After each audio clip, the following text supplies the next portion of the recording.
What happened? You okay? What happened? Nobody held their line. I don't know if it was somebody in front of me or somebody with me. You all right? Frankie, you okay? Yeah. Yo, Waterley? Yeah. Hello and welcome back to the channel. This is the Ride Sally Ride Crit, the Cat 3-4 field. This is a pretty popular local race in the DMV area. This is out in Sterling, and this was a very interesting race. So this was actually the last race of my season. This was pretty late in the year, so there weren't many more crits after this one. But let's get right into it because there's a lot to cover in this race.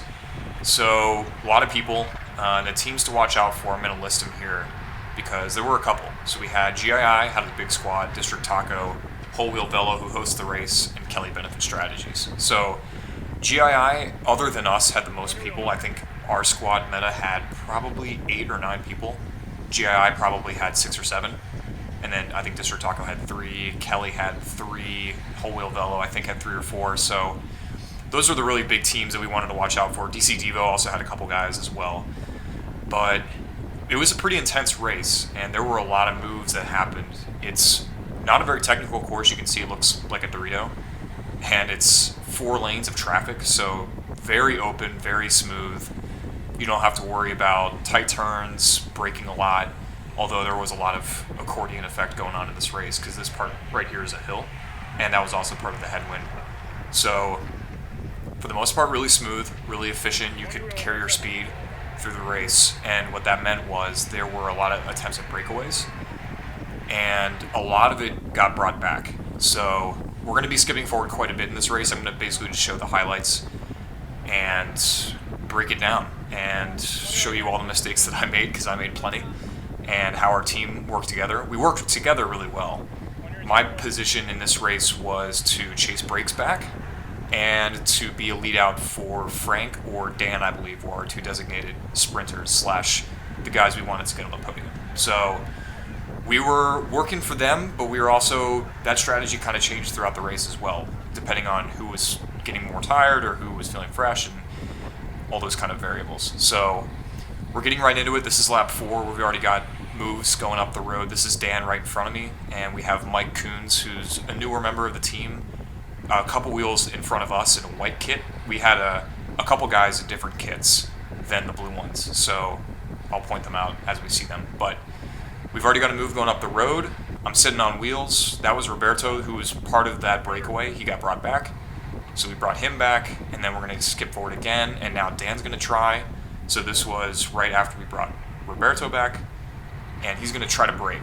And he's really strong. He can hold high power for a long time. So right now I'm sitting pretty because hashtag don't chase your teammates. If you've seen NorCal Cycling, you know exactly what I'm talking about.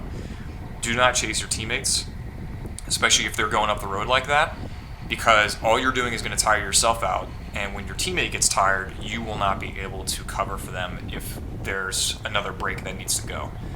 So right now I'm just kind of sitting pretty. We bring him back, and now we're kind of coasting. So this part here was downhill, flat, and then uphill. And we got Victor Choi, who just went up in the all-black kit on the right. He's a really strong local rider. And that's Andy right there in the yellow helmet, or in the orange helmet on our team. And Frankie on the purple Cannondale on the left is going up the road. So we swapped Dan out for Andy and Frankie. And this is still good. So right now, those guys are fresh. They've been sitting behind us.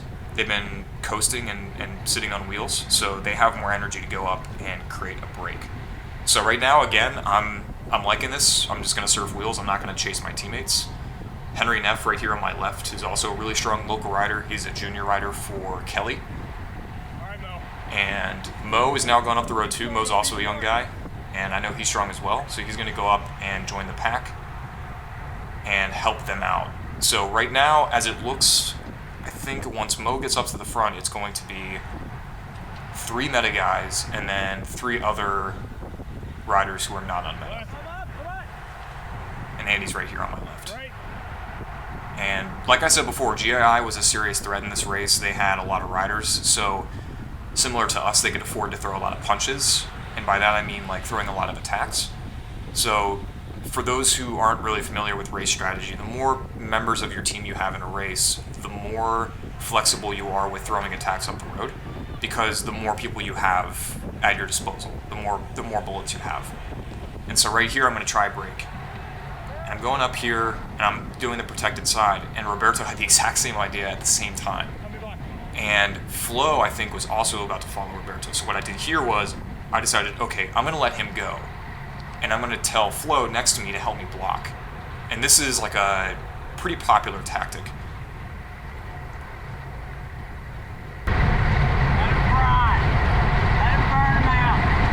And somebody else said to let him fry, let him burn out. So unfortunately, yeah, we bring him back. And it's really hard to make a solo brake stick, especially this early in the race. We have a lot of race to go. So for him to do that would take a lot of strength. So eventually we bring him back. It's getting pretty strung out here. And again, I'm just following wheels. Mo is a couple wheels in front of me. That's Satchel Kim on Kelly to my left. He's also a strong rider. He's also local. So I've ridden with him a couple times before at the Nooner, so I know he's strong. So this part was interesting because this was an uphill. So this is where the group tended to bunch up. So you had riders in the back who were going faster than the riders in the front, and it would cause an accordion effect. So it was helpful to bring back brakes, but it was bad if you were in that brake because it just adds another level of difficulty to keeping that away, because the group was able to draft off each other and go up the hill more efficiently than you would like by yourself. So a lot of the brake attempts got pulled back. So we have a couple guys dangling off the front, but it's not going to last very long. We're moving pretty quick. Courses like this tend to not have brakes stick, like Lower Providence, if you remember that video I made. Again, very open, 4-corner crit. That one was pretty easy to bring brakes back. But here I'm going to try again. So we're on lap 10. And I'm using the protected side of the wind, so the wind's coming from left to right here, so I'm going to come up on this right side, save all that energy, and now I'm going to go off the front. I'm just going to try it.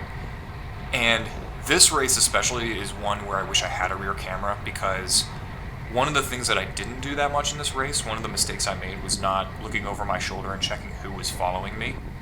And if I had a rear camera, it would be easier to do that and to see where, like, who in the field is moving up behind me. And especially now in retrospect too, looking back at this video, it's kind of like watching football footage. Not that I've played football, but you watch and you see all the mistakes you've made. So I really wish I had a rear camera in this race, because I don't remember looking behind me to see who was following me, because I'm going to put in a huge effort here off the front, but if people are following me and I'm not getting separation, then it's not really worth it, because all I'm doing is pulling them along and using up energy and using matches just to bring the field up. So yeah, I think going forward I'd like to get a rear camera just so I can have footage like that to show. And I do a full lap off the front and then I get gassed. And now here's Frankie. So Frankie's going to go off the front and Andy is to my right, and I tell him, hey, help me block. So we're going to help block again.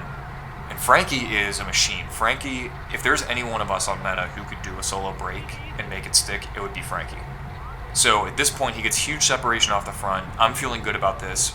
Andy and I are blocking the peloton, and it's looking promising. There's still a lot of race to go, so it's not a foregone conclusion. But unfortunately, eventually, like every other break, he gets brought back. So he's right there on the purple Cannondale right here to my left. He gets brought back. He's going to get back in the pack and recover. And now we got two GAI guys, and I believe that's Satchel Kim on the front. And now one of the GAI guys came off. There's an Otterhouse guy. Otterhouse guys, those guys are pretty strong. And this guy in front of me, I don't know who this is, but he was pretty strong. He was towards the front of the race. So I'm liking this makeup of the group. One person from each major team, Kelly, GII, and myself on meta. So this is looking good. This is Brian Phipps on GII. Really strong rider. I've raced pretty much every race I've done. He's been in there. So this group is looking good. I know Satchel's strong.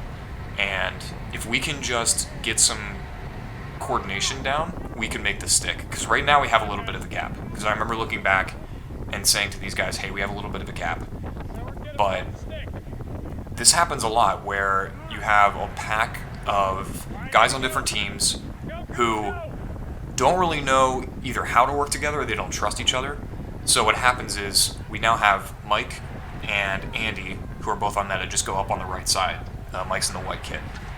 And that's good for me because either way, meta guys are on the front. So we're going to fast forward a bit even more now. So Brian Phipps just tried another attack. And Flo just comes ballistic from the back of the pack, going at least 30 miles an hour, because we're doing 25.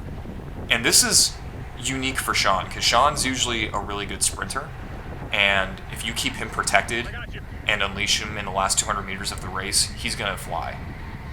So he tries the breakaway with Brian, doesn't really work out, so I take over for him there, and now we're cruising, and it's kind of broken up. So we have the two guys up the road, and then we have this guy right in front of me. And I'm going to use him for a little bit of a draft so I don't go all the way up. Or maybe I don't. I haven't seen this footage in a while. And Brian is still up here. Brian's looking back, figuring out who's following him. And I'm going to come up and join these guys. And what I'm hoping is that we work together and continue the breakaway. Because I think I put a separation in from the peloton, if I'm not mistaken. So right now we have a little bit of a gap from the group. I'm working with Brian. Brian is tired because Brian's been on the front for a couple of laps. So he's not as fresh as I am coming from the peloton. But I hop on the front, and we're going to end up kind of getting in a rotation a little bit. And it kind of works out. But again, like every other break in this race, there's a trend here. Every break gets brought back. Well, almost every break. You'll find out later. But eventually the group catches up to us. Right now we're actually working together kind of well, but they're definitely gaining on us. We're definitely not going fast enough to keep the peloton away, and we're starting to lose cohesion. People are starting to skip pulls or take really short pulls, which makes other people more tired because they're spending more time on the front. And it makes for a recipe for failure, because if you can't work together and coordinate, then you'll never make a break stick. And I remember at this point, I think, being pretty frustrated because we could have made it stick. And I yell at those guys right there. I'm like, we're not going to make it stick doing that. So I'm pissed, and I try to bridge up to that guy. And eventually we get swallowed up again by the group. So here I am, I'm back. I'm probably on like 12th wheel at this point. I'm just kind of chilling behind these District Taco guys who eventually started lining up. And it looked kind of threatening. I think there were 3 of them in this race. And historically, District Taco guys are pretty strong, so I know not to mess with them. We got Satchel here on my left, and we got people moving up. So there's Dan on the right on that blue bike with the red helmet. So I'm liking this because now I get to sit in the pack and ride a little bit slower and let Dan do his magic up there and help disrupt. I'm not just sitting back here and just being totally passive. Like, when you block for somebody, you want to make sure that you obviously can't cut people off, right? Like, you don't want to be a dick, but you want to modulate the pace the best you can without causing crashes. You want to try to slow the group down. If possible, you want to try to, like, box people out so they don't bridge up. And it's a hard thing to get right. And it's hard, and again, like, this is still my first season of racing. So there's a lot of things I don't know. There's a lot of tactics I don't know. There are a lot of weaknesses that I have. The whole team's learning. We're all learning how to ride together. We're learning how to race, like, for the first time. So it's a lot of work, and it's, and again, it's at this point, it's for fun. Like, we're doing this because we love doing it. So back to the race. Roberto, if you saw earlier, just tried another break off the front, and he got pretty good separation. He's probably got a good 10-second gap. And now we're kind of just following up. Dan's in front of me a little bit. And this is actually pretty good positioning for Dan and I, because what would happen is if we bring Roberto back, we can move up. So it's exactly what happens here. Roberto is done. He tells me, hey, get us in there. And we're coming down to the end of the race. This is crunch time. So this is like my last full gas kind of like, all right, this is my all-in moment. And you got these 2 guys here, and you got 2 guys on the very front. And I pass these guys because I know that they're going slower, and that gap is not getting any smaller. So I am like, okay, I'm going to put the extra effort in to get up to the front. And one of the guys in this front group is Henry Neff, who is, again, like I mentioned, very strong. And what I'm thinking right now is, if I can bridge up to these guys with Henry, this can go all the way to the end, because we only have like 2 laps left. So right now, I'm happy. However, these guys are going slow, and I'm wondering why is that? What's going on here? And sure enough, that is the race-winning move. That right there is how Satchel Kim won the race. I thought that Henry was going to go for the win, and he ended up kind of being a decoy, although he also got second. So I burned all my matches catching up to him, and then had nothing left to chase Satchel. And it was so heartbreaking to watch him just ride off into the sunset, and I had nothing left. And right here, this is going into 1 lap to go. I try one last ditch effort to try to bridge up to him, because he got a big gap, but we were starting to bring him back. Like, he's pretty far off the front, but we're trying it. And fortunately, I'm joined by a couple other guys. So there were 2 guys on this team. I don't know the name of the team, but I'm using this guy as a draft. And what I didn't realize is that he has a teammate who's probably sitting right behind me, and he's now on my left. And I'm fairly certain that this guy is the sprinter that the other guy's leading out. So, but at this point, I'm seeing cross-eyed and I'm gassed. So I'm just using anything I can at this point for a draft. And I can see Satchel Kim up the road. Like, we are almost on top of him. Like, it's a far gap, but it's closable if we really hammer it. But I realize here that these guys are not going as fast as we need to catch them. And then we have this redshift guy on the left here. He's moving up. And I'm going to follow them. And right now this is it. So we got Henry here, we got Dan on my left, and this is it. But I have nothing left. Like, my heart rate's not that high, but my legs are completely fried. And unfortunately, right here is when a big crash happens. So right behind me, that all went down. That was from Roberto's bike. So that happens right behind me, and Dan is yelling at me to just go, go, go, and I have nothing left. And I hit this uphill, try to hit this turn as hard as I can, just go, and this is a downhill finish. And I get passed by, I think, 3 people at the end. 1, 2, 3, maybe 4 on the far left. I ended up getting 9th. I got 1 upgrade point, so not a complete loss, but I made a lot of mistakes in this race. And if there are other mistakes or other just comments that you guys want to throw out in the comment section, feel free to do so. What happened? You okay? I'm always looking for constructive feedback. So What happened? yeah, every time I watch this race footage, I've been just cringing because there were a lot of mistakes I made. But fortunately, all of our guys involved in the crash were okay. Nothing too serious. I think maybe some broken bike parts, but other than that, nothing serious. So thank goodness for that. Whole wheel velo guy here. Not how I wanted it to go. I don't know his contact information. If anybody does, please let me know. This race was a while ago, but I'd love to see how he's doing. I hope he's doing better. And as always, guys, thanks for watching these videos. I really appreciate it. Like and subscribe if you enjoy this content, and I will be sure to make more for the rest of 2021 season and the upcoming 2022 season, which is going to kick off soon. Thanks.